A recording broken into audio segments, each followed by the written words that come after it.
Hello বন্ধুরা, আমি তোমাদের নমিতা। আশা করি তোমরা সবাই ভালো আছো আর সুস্থ আছো। আমিও ভালো আছি। আজকে একটা নতুন ব্লগ নিয়ে আবার চলে এসেছি। আজকে আমি একটু সকালবেলার বিজি টাইমটাই দেখাবো যে সকালবেলা আমি কি ব্রেকফাস্ট বানাচ্ছি। তা আজকে আমি উঠেছি ভোর 5টায়। কারণ এই ভিডিও ব্লগ করা এগুলো না সময় সাপেক্ষ। কারণ শুধু তো ব্লগ করলে হবে না, সেটা এডিটিং করতে হবে, তারপর শ্যুট করতে হবে আলাদা আলাদা জায়গায় রেখে, এগুলো খুব টাইম লাগে। তা আজকে ব্রেকফাস্টে বানাবো ঘুগনি আর পাস্তা। ঘুগনি আমরা সবাই খাবো, আর পাস্তা খাবে আমার ছেলে। ঘুগনিও পছন্দ করে, কিন্তু বেশি পছন্দ করে না, তাই ওর পছন্দের পাস্তা বানাবো।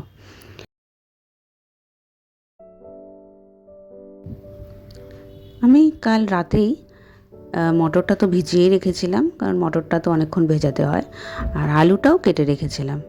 আর পাস্তার জন্য সব সবজি আলু সেগুলোও কেটে রেখেছিলাম, যাতে সকালে উঠে তাড়াতাড়ি না করতে হয়। কারণ সময়ের মধ্যে যদি না হয় আমার স্কুল যেতে আবার লেট হয়ে যাবে। তাই এখানে দেখো, মটরটা আমি হলুদ আর লঙ্কা দিয়ে প্রেসারে বসিয়ে দিলাম। ওই 6টা কি 7টা সিটি দেব, তাতেই হয়ে যাবে। আলুটাও দিয়ে দিয়েছি তার মধ্যে। আজকে আকাশটা দেখো, একটু 5টায় উঠেছি তো, তাই এখনও লাইট টাইটও অফ হয়নি, অনেক জায়গায় জ্বলছে। চলো তাহলে সাথে থাকো।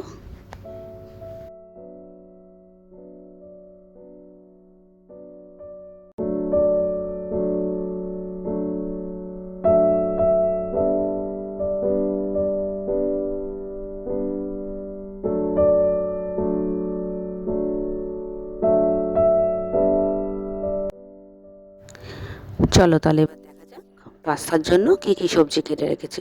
এগুলো আমি কাল রাতেই কেটে নিয়েছিলাম, আলু, গাজর আর ক্যাপসিকাম। আর এখন একটু পেঁয়াজ কাটবো। আর এই যে পাস্তা দেখতে পাচ্ছ, পাস্তাটা আমি রাত্রেই সেদ্ধ করে রেখে দিয়েছি, আর তারপর ঠান্ডা করে ফ্রিজে রেখে দিয়েছিলাম। এখন এই বার করলাম কিছুক্ষণ আগে, ঘুগনিটা করে নেব, তারপর পাস্তাটা করব, ঠান্ডাটাও কেটে যাবে। তো প্রেসার কুকারে সিটি পড়ে যাচ্ছে, 5 থেকে 6টা কি 7টা সিটি দেব, তারপরেই নামাবো। তারপর আজকে সকালবেলাটা না এত তাড়াতাড়ি উঠে ভালোই লাগছে, সেই ছেলের স্কুলে যাওয়ার কথা মনে পড়ে যাচ্ছে। কারণ ছেলে যখন এই স্কুলে যায় আমি তাহলে একটু 5টার সময় উঠি, কারণ ও 6:30টার মধ্যে ও খাবে। যে টিফিনটা নিয়ে যায় সেই টিফিনটা একটু খেয়ে তারপর আবার ওটা নিয়ে যায়, তাই 6:30টার মধ্যে রেডি করে দিই। ও 6:45টার মধ্যে খায়, খেয়ে ও 7টা 10 কি 5-এর মধ্যে বেরিয়ে যায়। ওর বাবার সাথে ও বাইকে করে যায়। যাই হোক, এখানে আমি একটু কিছু চিকেনও বার করে নেব। চিলি চিকেনের মতন যে পিস এনেছে ওখান থেকে কয়েকটা চিকেন বার করব, ওগুলোকে আমি পাস্তাতে দেবো। আমার ছেলে একটু চিকেন, ডিম এগুলো দিয়ে খুব ভালোবাসে খেতে।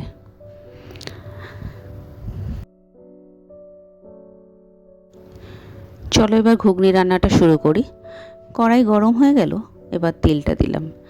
তেলের মধ্যে গোটা জিরে আর শুকনো লঙ্কা ফোড়ন দিয়ে পেঁয়াজটা দিয়ে দিলাম। এবার পেঁয়াজটা ভাজা ভাজা হোক, তারপর তো মশলা দেবই। তা মশলার মধ্যে তোমরা সবাই জানো অবশ্য ঘুগনি করা, তাও আমি শেখাচ্ছি।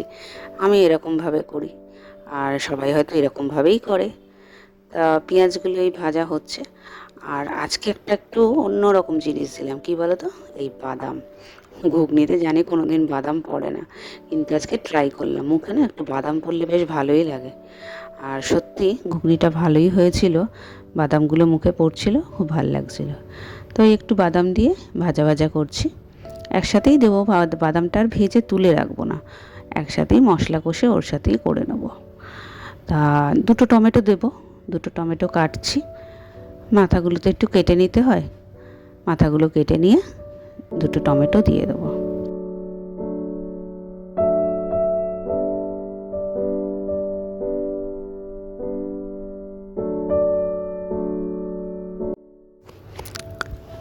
এবার টমেটোগুলো দিয়ে এই পেঁয়াজটাকে ভাজা ভাজা করব।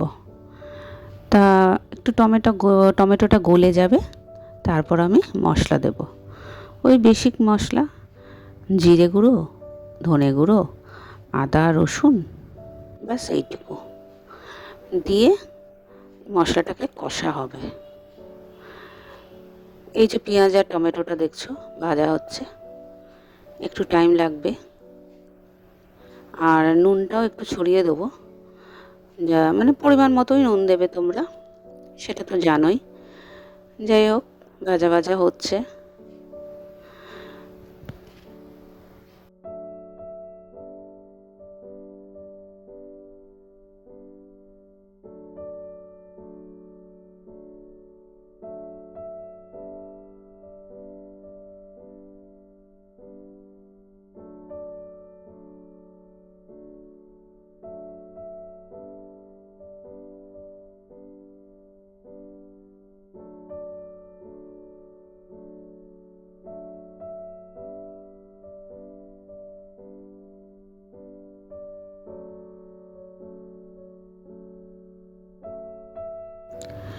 দেখতেই পারলে সব মশলাগুলো আমি দিয়ে দিলাম, তারপর একটু জল দিলাম।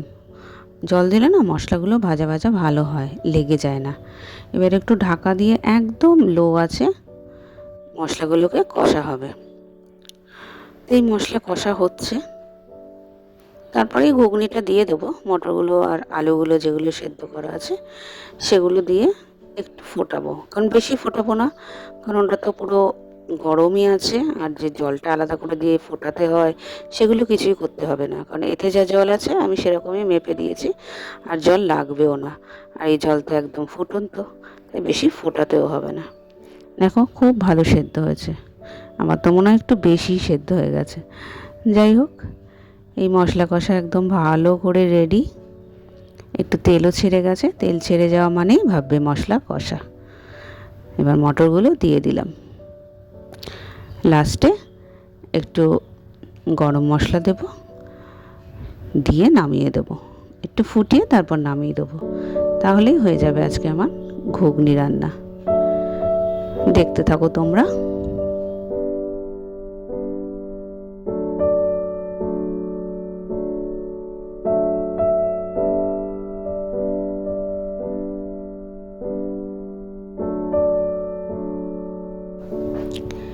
স্কুলে আমাদের তো এক্সাম শেষ, আর ফার্স্ট টার্মের রেজাল্টও বেরোবে ওই 6 তারিখ, মে মাসের 6 তারিখ।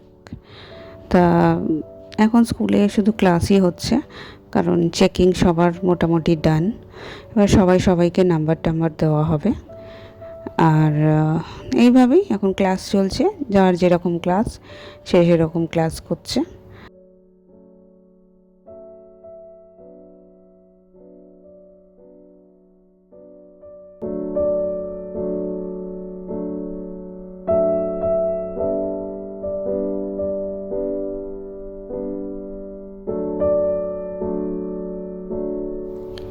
এখানে আমার ঘুগনিটা রেডি হয়ে গেল। এবার ওই চিকেনগুলো যেগুলো বার করেছিলাম, ওই চিকেনগুলো আরেকটু ছোট ছোট পিস করছি, কারণ মুখে যদি এত বড় বড় পিস পড়ে তাহলে ভালো লাগে না। আর এই ছোট ছোট পিসগুলো করে যখন সব সবজির সাথে ভাজবো, খুব সুন্দর লাগবে খেতে। আমার ছেলে তো, আমি যখন বাড়ি এসেছি, ছেলে বলল, মা কি করেছো আজকে টিফিন? আমি যে ভালো লেগেছে? বলছে হ্যাঁ দারুণ লেগেছে। ওকে এই ডিম চিকেন এইসব যদি সব দিয়ে করি না, এই ম্যাগি চাউমিনের মতন বা পাস্তা, ও খুব ভালোবাসে। যাই হোক, নেক্সট রেসিপি হচ্ছে পাস্তা। তেল গরম হলো, এবার সব সবজিগুলো দিলাম। সবজিগুলো দিয়ে চিকেনটাও দিলাম, কারণ সব একসাথেই ভাজা হয়ে যাবে। চিকেন, সবজি, পেঁয়াজ সব একসাথে দেব। আর একটু নুন দিয়ে না ভাজা ভাজা করব, ঢাকা দিয়ে দিয়ে ভাজবো।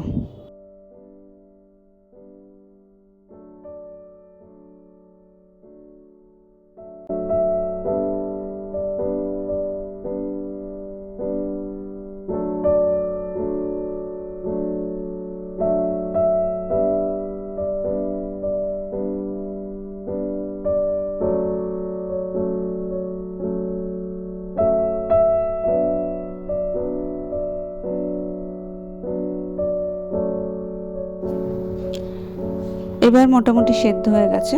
একটা আলু খুন্তি দিয়ে চিপে দেখলাম যে হয়ে গেছে। এবার মাঝখানে একটু ফাঁকা রেখে আমি ডিমটা দিয়ে দিলাম। এইবার ডিম, আলু, সবজি সব দিয়ে ভালো করে ভাজবো। ভাজা ভাজা হয়ে গেলে এখানে দিলাম হচ্ছে সয়া সস।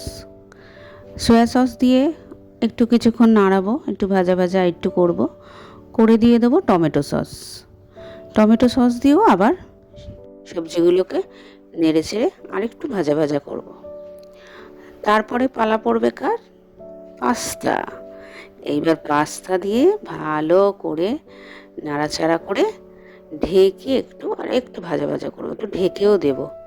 আর পাস্তাগুলোর উপর নুনও দেবো, কিন্তু নুন দিয়ে এই নাড়তে নাড়তে ভাজা ভাজা করতে করতে ঢাকা দিয়ে দেবো।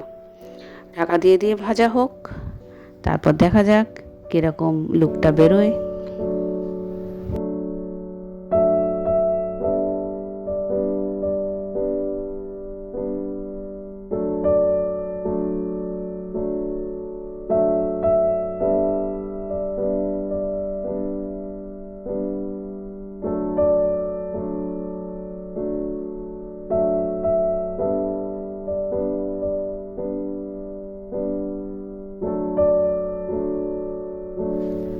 দেখেছো কত সুন্দর লুকটা এসছে? উফ, আমার ছেলে তো পাগল হয়ে গেছে এটা খেয়ে। আশা করি তোমরা যদি এই জিনিসটা এরকমভাবেই বানাও, তাহলে তোমাদেরও বাচ্চারা খুব ভালো করে খাবে। তা আমার ছেলের থালার মধ্যে ঢেলে নিচ্ছি। ওর এইটা থালা, ওর মধ্যেই খাবে। একবারে ওর থালার মধ্যে ঢেলে আমি বারান্দায় ঢাকা দিয়ে রেখে দেবো। আর ঘুগনির সাথে তো রুটি করব। ঘুগনি আর রুটিটা আমার শ্বশুরমশাইকে দেবো টেবিলে ঢাকা দিয়ে, আমার হাজব্যান্ডকে প্যাক করে দেবো। ও তো ওই ঘরে গিয়ে খাবে, আমাদের যে আর একটা ফ্ল্যাট আছে, আগেই বলেছিলাম তোমাদের। আর আমিও টিফিন প্যাক করে নেব আর নিয়ে চলে যাব স্কুলে। তা টাইমও হয়ে যাচ্ছে। তা চাটা না সকালবেলায় খাই না, জানো তো, একদম উঠেই টিফিন বসাতে আরম্ভ করে দিই। কারণ চাটা আমার মনে হয় যেন একটু বসে বসে না খেলে আমার হয় না। তা এই এতটা করে নিলাম রেসিপিগুলো সব কটা। এরপর বসে দেখলাম না টাইম আছে আধ ঘন্টা, মানে 6:30 তো 35-এর মধ্যে হয়ে গেছে। এবার 7টা অবধি টাইম আছে, একটুখানি বসে বসে ফোন দেখতে দেখতে চা খাই। আর তারপর 7টার সময় রুটি করব। রুটি করে টিফিন নিয়ে রেডি ফেডি হয়ে তারপর চলে যাব। তোমাদের সবার যদি আমার ভিডিও ভালো লাগে, রিলস ভালো লাগে, মানে শর্টসগুলো, অবশ্যই আমাকে সাবস্ক্রাইব করো, লাইক করো, শেয়ার করো, আর কমেন্ট তো করবেই। কমেন্ট করলে না, ভালো খারাপ যাই হোক না কেন, মানে আমি যদি বাজে ভিডিও করি বা আমার কোনটা খারাপ হচ্ছে কোনটা ভালো হচ্ছে, তোমরা একটু বললে আমি তাহলে একটু সাহস পাবো। আর দেখতেও পাবো যে মানে তোমরা আমার সাথে কানেকশান তৈরি করতে পারছো। তা থাকো, তোমরা আমার পাশে থেকো। তোমাদের কারণেই কিন্তু আমি সাহস করে এই ভিডিও ব্লগ শুরু করেছি। প্রথম ব্লগের থেকে আশা করি একটু ইমপ্রুভ হচ্ছে, আমার নিজেরও মনে হচ্ছে কিছুটা ইমপ্রুভ হচ্ছে। তোমাদের কেমন মনে হচ্ছে যে আমি একটু ইমপ্রুভ করতে পারলাম কি না, সেটাও একটু তোমরা কমেন্টে জানিও। আর ভিডিওটা কেমন লাগলো অবশ্যই জানাবে। এই রুটি করছি, এবার রুটি করার পরই আর ভিডিও আমি বেশি বাড়াবো না, কারণ দেরিও হয়ে যাবে। আর তোমরা ভাববে যে আমি লাঞ্চ রেসিপি দেখাই না কেন। দেখাবো কি করে বলো তো? আমার ছেলে তো সকাল থেকে ফোন পায় না, স্কুল থেকেই বাড়ি আসবো ব্যাস ফোনটা নিয়ে নেবে। আর ওকে এখনও ফোন দেওয়া হয়নি, আমার ওই একটাই ফোন। এবার ও নিয়ে এবার চললো সেই ফোন দেখবে, গেম খেলবে। তারপরে তো আর সময় হয় না, রান্না করব, স্নান করব, তারপর খাওয়া দাওয়া আছে, এই করতে করতে আবার দুপুর। আর দুপুরের পর আর একটু ফোন দেখি না, আমি একটু টিভি দেখে একটু শুই, কারণ 5টায় উঠি তো। তারপর আবার বিকেলবেলা যখন ফোন দেয় তখন একটু এডিটিং করে তারপর ভিডিও ছাড়ি। যাই হোক, ভালো থেকো, সুস্থ থেকো, আর সব সময় হাসি খুশি থেকো। বাই বাই সবাইকে।